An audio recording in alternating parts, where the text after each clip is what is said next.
Hey folks, how's it going? A few days ago we got the February choreograph confirming this is going to be a pretty chill month, which makes it a perfect opportunity to sit back, count some mats and try and prepare best we can for the wind-favored Barrage in March and the light-favored Guild War in April. Starting on the 8th, the Umamusume collab will be flanked by a Magnafest, Skyscope missions and a rotated double drop campaign, so better get those Grimnir and Metatron host mats ready. Later in the month, we'll see the release of the second Enned series boss, Horus. If Osiris is anything to go by, Horus is going to bring another couple of weapons with supplemental damage skills on them. Something Magna Light doesn't really have access to and which might make OTK Ember setups a little bit easier. Also keep in mind that these weapons should be getting another upgrade with an extra customizable skill around the anniversary time, so being ready with a couple copies of each isn't going to hurt. The Proving Ground rerun on the 21st sadly won't bring any new weapons, but it'll be a good opportunity to have fun with the newer Dark units. Right alongside the Proving Ground, we'll also get the big update to the Arcarum sandbox, bringing 4 new areas, new pages for the guidebooks, a new series of weapons for which we have no details yet, and most importantly, AX skills for the tier 1 summon grade weapons. Thankfully, this won't be immediately needed, as the Nalakuvara has a bit of a niche use and the Artemis bow is an enmity weapon, but Fire and Water Magna will get a pretty nice boost from them. Attack with skill cap and HP or CA damage with stamina are going to be the most sought after as usual, but I wouldn't throw away defense plus enmity either.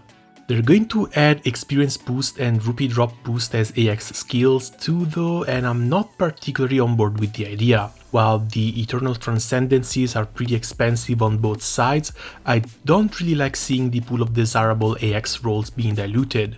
The Sandbox update will also bring the 4th star uncap for the New World Foundation weapons, giving them an extra skill as well as the ability to be used as grid pieces and not just main hands or extra slot weapons.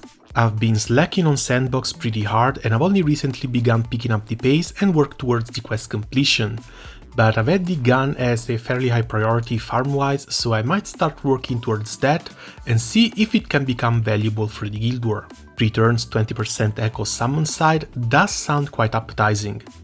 With the weapons receiving an end cap now, it could also mean that the Evoker 5 stars might not be that far off.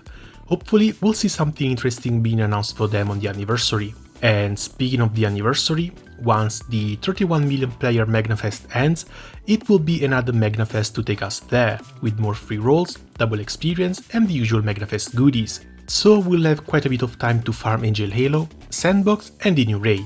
As for what to farm for, I should be fairly set for the Proving Grounds. Sure, my Hades grid is a bit scuffed, but while I'm losing a bit of an EX mod and the 50k supplemental from the second Pain and Suffering, I'm still capping crit, overcapping skill damage cap by 2%, and I get a 3% higher damage cap overall, so in content in which I can cap, it's not that big of a loss. I kind of want to grab a second Agonize just for video making purposes, but I've ended up with 10 Facelesses and 12 Magna Weapon drops before completing my first one, and I'm not keen on repeating the experience. One thing I've been wanting to try was an X grid with a Pain and Suffering, but after getting 6 up to 130, I'm completely out of quartz. For the Dread Barrage, I already have almost everything we need. I'm lacking a 3rd Spoon and Halloween Vein as well as High Transcendence Eternals, but Dread Barrage shouldn't be hard enough to end up requiring them. Still, the choices for my next uncaps would be between Tian, Trio and Neon, and I have enough Lapis Merit to push for 2 level 150s. This past Guild War I've finished 40 boxing for harps, and it looks like I already have more than enough rusted harps for both Neon 110 and 120. The 140 uncap isn't going to take much more either, which just leaves the 30 endgame mats for the 150. I haven't tried Lucilius Arrival solos yet, but Beelzebub is kind of a joke and I can get Belial down to 10% with a single 1-long. Attempting to iter Belials is a bit of a hit and miss experience. Almost everyone is running Dark or Earth, and I've seen the 50% shield target those two elements a bit too often already. Still, other than a few more wind orbs and a bit of an heavier grind, I should be able to get Neon up to 150 without too much trouble. The real nightmare are going to be the slimes. When it comes to the Dark Guild War though, I'm kind of screwed. No Nehan, no Summer Shiva, no Grand Cagliostro and no Christmas Chicken leave me with a pretty limited roster of options. I don't think either of the Eternals are going to play a big part in it, sadly. Song will be nice for the EX Plus OTK, but I'm afraid that's going to be it. She might work okay with Kumbira at level 130, but she needs to charge attack before applying her 10k supplemental damage debuff. I still want to bring her up to 150, but that's mostly because she's my favorite of the bunch. Another thing nailing me down is a 0-star Metatron and the fact that I only have 1 Sunstone and 5 fragments, so even if they do give away another Sunstone with the Anniversary, it still won't be enough to fully uncap this summon. Let's also keep in mind that these summons will receive their 4-star uncap with the Anniversary, and the 10% damage cap up they bring is likely going to go higher. I don't think it will shoot up to 15%, but I wouldn't be surprised to see them get a 12% damage cap plus another sub-aura skill.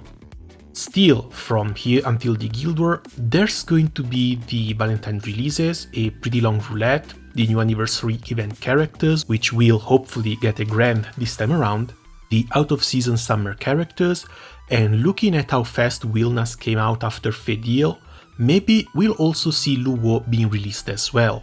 On top of that, we should also get 2 more full limit breaks for characters, and there's going to be a rebalance patch for Zeta, Fairy, Bautorda and Juliet.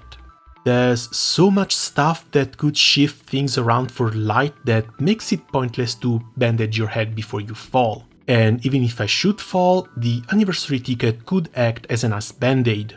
I don't have many choices for this though. Ideally, I would want to pick a seasonal limited which usually have the longest waiting time, so Christmas Chicken and Nemone would be on top of the list.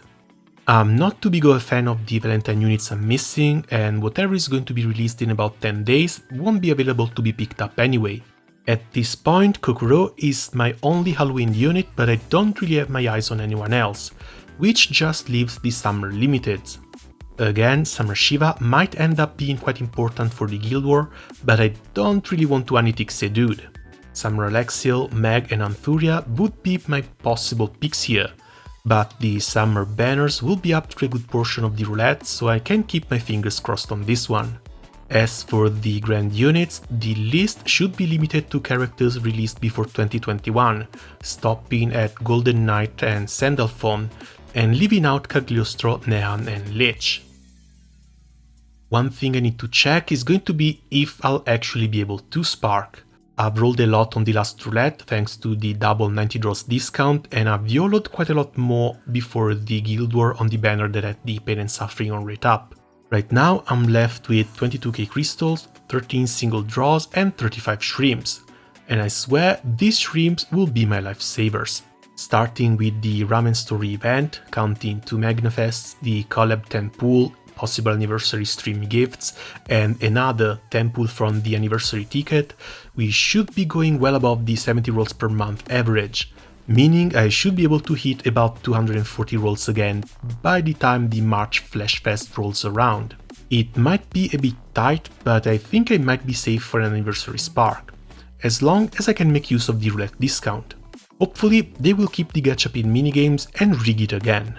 Last anniversary, the roulette began on March 9th and lasted until March 31st, with the March Flash Fest being a 2-parter and ending before the Summer Units rerun. This is where I should spark if I wanted Nehan or a second Pain and Suffering, but the lack of Summer Units kind of hurts. When it comes to the Lagfest, the Part 1 should be dedicated to the Grands and the Zodiacs, while the Part 2 is going to have the 2 new Summer Units, but it might end up being outside of the roulette. Another small issue rises from the fact that this is a premium gala, and unless they release a new Grand, I won't have a good spark target outside of the Summer Limiteds. Most of what I need is tied to the Flash Gala, and I likely won't be touching the gacha again until the last Summer Banner, which is going to be another premium gala one. I guess this is where the Sierotics might come into play. If Cygames releases a new Valentine unit I cannot skip, she's got to get it. The closest Valentine rerun is going to be near Halloween, and it's too close to Christmas and its own roulette. The standard Valentine banner is also really hard to spark on since it's sandwiched between more big releases. The roulette itself brings a lot of RNG, but it all boils down to whether I can luck my way into a second Pain and Suffering. If I get one, I should be able to spark for the new summer units. If I don't, I'm going to be forced to enroll Spark, and once they will release Light Summer Dejra and I'll be forced to wait until the end of summer to get her, I will be experiencing yet another kind of pain and suffering. If I can skip the Valentine unit, it's a whole different story though. Well then, time to keep my fingers crossed and pray to Lamreta to keep bringing me good luck. For now, that's going to be it from me. As always, thanks a lot for watching, good luck with your Magnafests, and see you soon. Ciao!